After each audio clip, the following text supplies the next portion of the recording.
Welcome to the StodCast, where you are going to learn all things about Berkshire local schools. This is episode 13, meaning we are just over 1 year with the StodCast. Hope all of the people that are watching have enjoyed the content so far. Remember to like, subscribe, and ring that bell for notifications when we get new videos so that you never miss an episode of the StodCast or anything else we place on our YouTube channel for Berkshire local schools.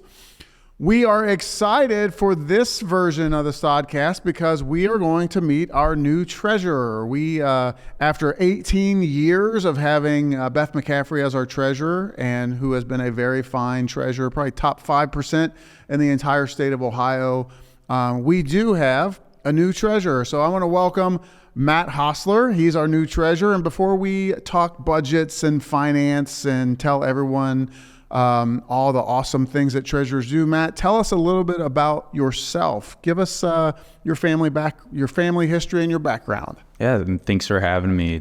It's an honor to be on the StodCast. It's awesome. Yeah. So I'm from Northwest Ohio, from Toledo. I grew up in Sylvania, Ohio. Went to Sylvania Northview High School.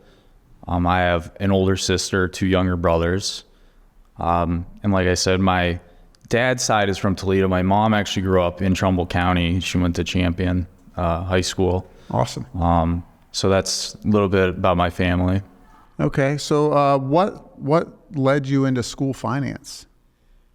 Yeah. So I grew up around education, public school education in Ohio. A lot of teachers, educators in my family. My dad was a superintendent. So just growing up around it, seeing that side of education, kind of naturally always gravitated towards, that area.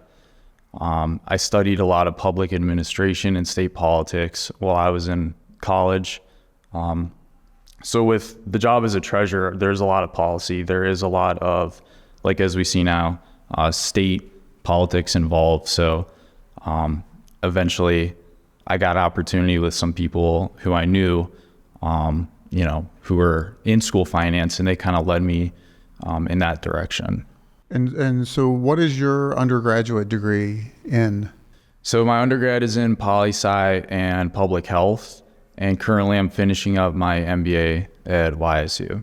MBA, there we go. Yep. We'll have a Master's of Business Administration on our staff. So what have been some of the stops in your career that have prepared you for stepping in and taking over as the Berkshire treasurer? Yeah, there's been a few. Studying at Kent State, I had some good opportunities. I was in a really unique program where I studied in Columbus for a semester, and there I was in the State House a lot, learning about state politics. I interned with OSBA, so seeing different sides of public education, the policy side and the advocating side as well. After I graduated, I worked higher ed. I worked at the University of Kentucky in their foundation office, Kent State. And then after I did higher ed, I kind of made the switch over to school finance, where I worked at Port Clinton for a little bit, Sylvania schools. And then I made my way over here to Kenston, where I'm at now. Now, what's your role at Kenston currently? The assistant treasurer. Assistant treasurer. Yep. Okay. So what attracted you to Berkshire schools? Berkshire, and working close to Berkshire, just right next door in Geauga County, I really learned about the reputation Berkshire has for its commitment to the students and serving the community. And just getting to know some of the people here, just always felt welcome, and it was great getting to know people, learning about what's going on. They're very, very involved with their schools, and you can tell that as a community. And a lot of the great qualities that I've seen here at Berkshire, creativity, collaboration, it's something that I like in the work that I do, seeing those qualities. So I think naturally it was, a place that really drew me in. Awesome. And also Seth, your treasurer at Kenston, coincidentally, Beth was his mentor when he first became a treasurer. Mm-hmm. So good connections. Now, speaking of Beth, you are stepping into a position held by a treasurer who was here for nearly 2 decades. How do you approach following someone with that kind of legacy? Yeah, Beth, I have tremendous amount of respect for Beth.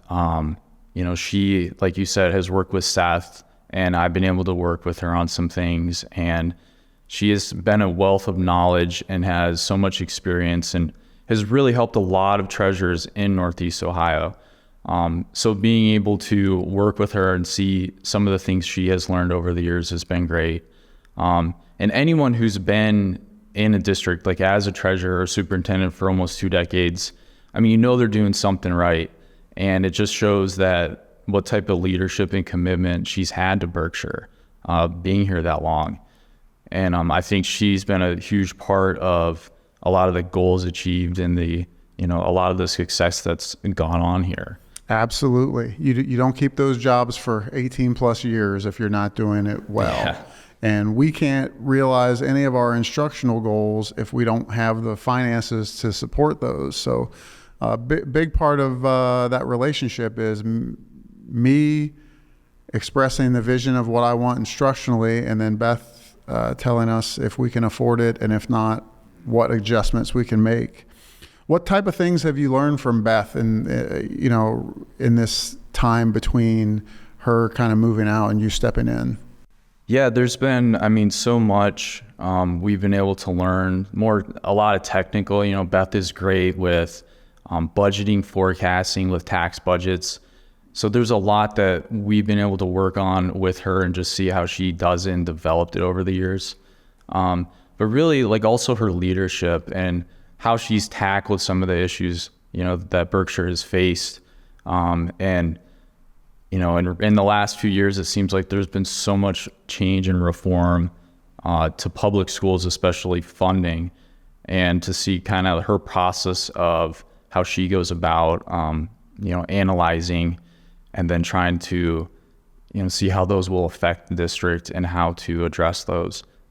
That's been a great experience. Yeah. So now, even though you're following a legend, I'm sure that there are things that you want to do your way. So how are you going to balance kind of respecting what has worked, but also bringing in your own new ideas and leadership style?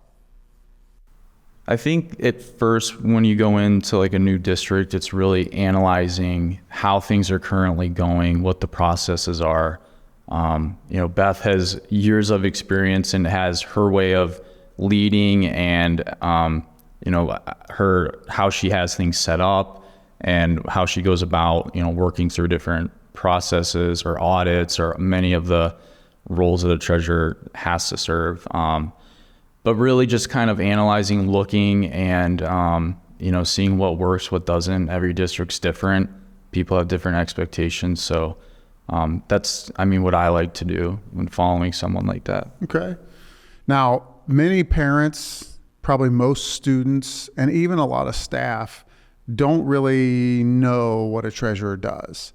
And most people think that the treasurer works for the superintendent. But in Ohio, the treasurer and superintendent are at equal positions. So for our listeners and our viewers who don't know this, the treasurer answers directly to the Board of Education. And in public schools in Ohio, the Board of Education, they hire and fire 2 people, the treasurer and the superintendent. So no matter what I say, the treasurer has autonomy. And really, if you thought of it in terms of a separation of powers, it's kind of a good thing, because if I want to do things and I can override the financial decisions, that could put the district in a precarious position. So you need a person in that role who understands the finances of the district, understands how to be good fiscal stewards of the taxpayer money, and when to say no to the superintendent. So for those who don't know, try to give us kind of a 50,000 foot view of what does the treasurer do? As simple as I can, the treasurer, he pays people and he pays the bills. That is the 1,000-foot view, I guess you could say. But I wish it was that simple. It's not. There's a number of different requirements. Every year you have an audit. There's a number of submissions the state requires. I mean, payroll, you have to do reports on that all year, and it seems like there's always changes to those different procedures and requirements that, we have to work through and we have to follow. So that's why, a lot of staff probably, when we set up a process to submit POs, they might not understand why it's so complicated, but there's a whole nother side of that treasurer has to follow and put up safeguards and procedures to make sure it's in compliance with the state, the county, and really every level of government. So we have to follow all of the auditor state guidelines and a lot of the rules. People think there are rules. They're not really our rules. Mm-hmm. And we are accountable for every penny of taxpayer dollars that is spent. And we're very transparent and open with that. Berkshire participates in the Ohio checkbook.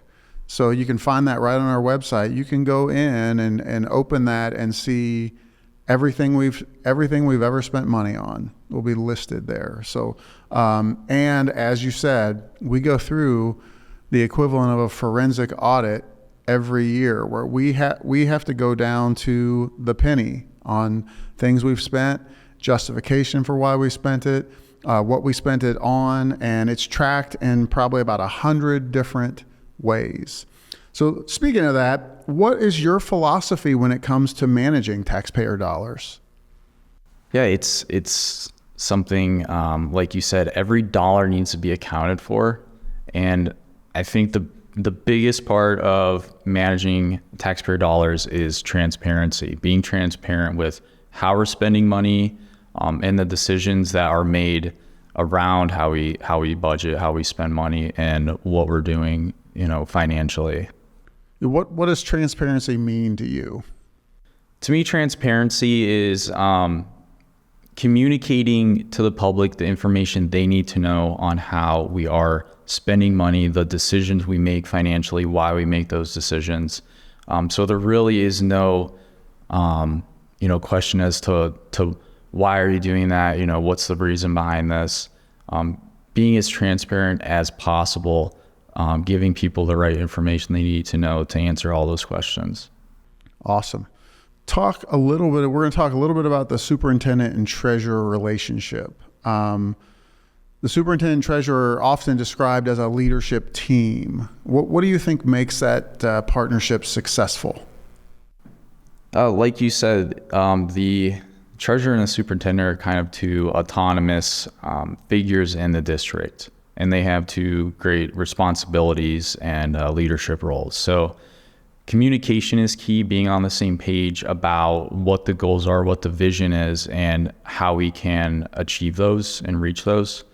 So I think the superintendent is the educational leader in the district, and the treasurer's job is to bridge financial restrictions and financial realities to those educational goals.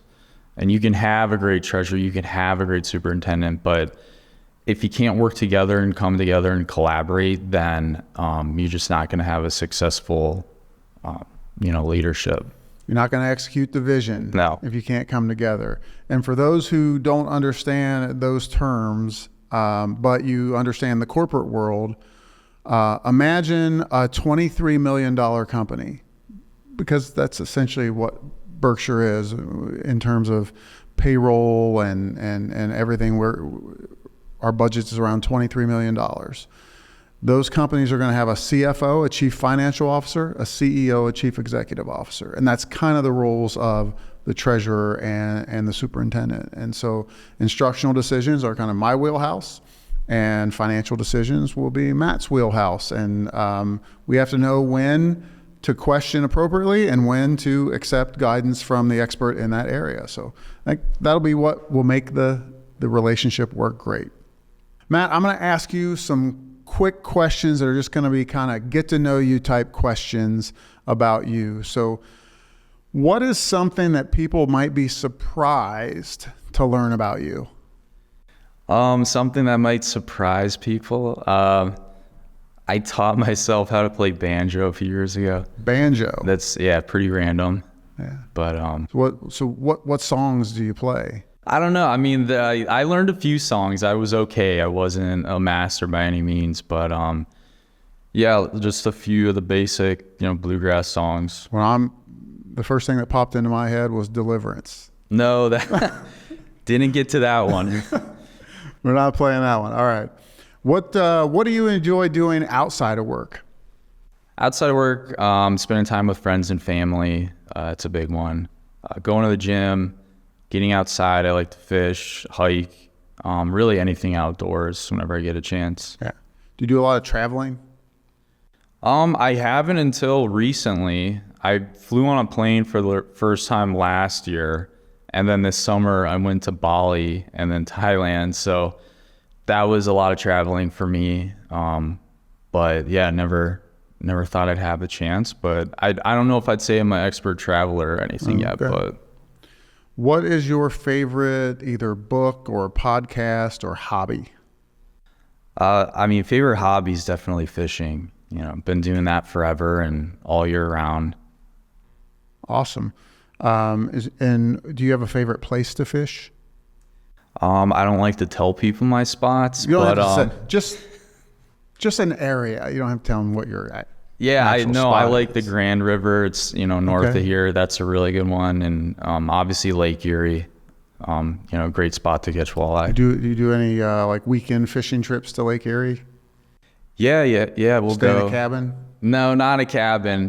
One of my buddies has a boat, and we go out there and have a good time. You ever do any ice fishing?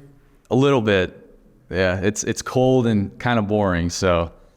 All right. Well, what about sports teams? You have a favorite sports team or a favorite sport? Browns, Guardians? Yeah, I'd say I'm a Cleveland fan for all their teams. Mostly into football, like Ohio State.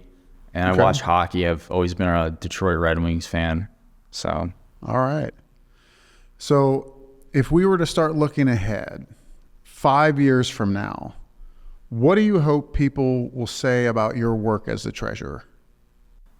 I would hope they would say that I made a positive impact on the district and the community and made meaningful strides towards the goals and the vision that the district has. Awesome. And what message would you like to leave with our students, families, community members, anyone who's watching the StodCast right now? Yeah, well, I'm very grateful to have this opportunity that the board's given me. Like I said, I think this is a great community, a great district, and I'm really looking forward to building relationships with everyone and working for such a great team, and following the work that Beth has done here and building off of that and continuing that. Awesome. And I didn't know if you know this or not. I don't know if you've watched any StodCast before. We have an awesome counter because that has tended to be in this year of doing StodCast, my favorite word, favorite descriptor has been awesome. Well, Matt, thank you for taking the time to introduce yourself to our Berkshire families. We're excited to have you on our team. We're looking forward to working together and continuing to provide outstanding opportunities for our students. All right. Thanks for having me. All right. Awesome. Thank you for joining us for the StodCast. Finishing episode 13 was awesome. I'd like to thank Matt Hosler, our new treasurer, for being our special guest today. I hope everyone learned a lot about what it takes to be a treasurer, what the treasurer does, and how that relationship with the treasurer and superintendent works in a school district. As always, remember to like, subscribe, and hit the notification bell so you get more of our content. And as always, remember to stay curious, stay connected, and go Badgers.